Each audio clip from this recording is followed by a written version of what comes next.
Wow! Kita nyo yan guys, grabe ang ganda.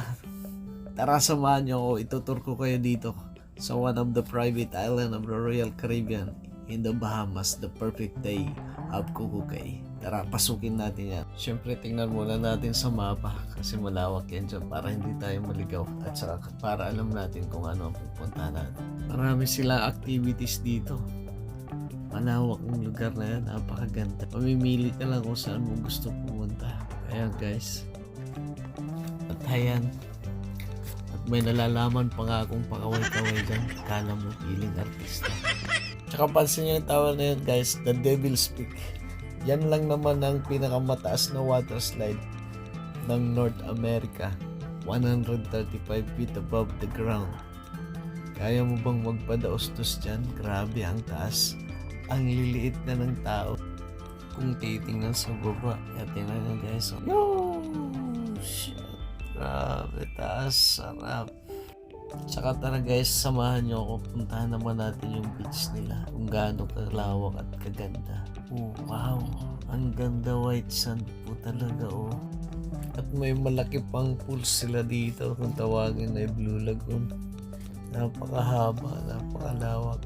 Napakalinaw ng tubig dyan. Oh. Nung naligo nga ako niyang nakaraan dyan sinubukan kong langoy niya hanggang dulo. Hindi ko pa rin talaga inabot yung dulo niyan. At napakasarap maligo niyan guys. Di mainit, hindi malamig.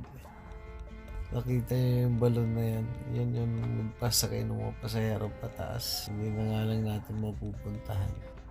Tingnan niyo guys oh. Parang floating hut. Ganda.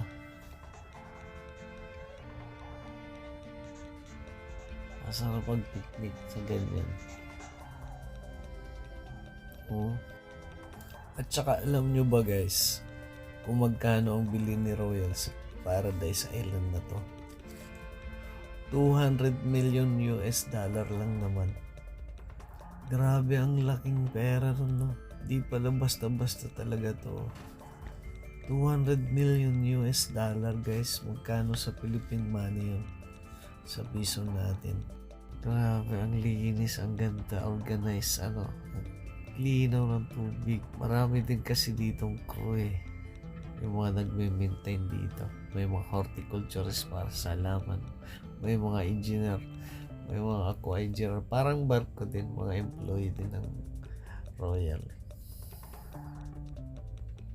Mga seaman din, dito sila ina-assign sa Kukukay. Mas maganda pa ang ma-assign sa ganito kasi hindi maalon, nasa isla lang sila. Tsaka anytime pwede ka dito maligo sa pool. Aga, di ba ang ganda, ang linaw. Kahit crowded ng tao, di nagbabago yung kulay ng tubig. Alright.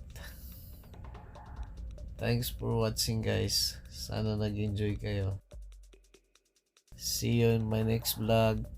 Bye.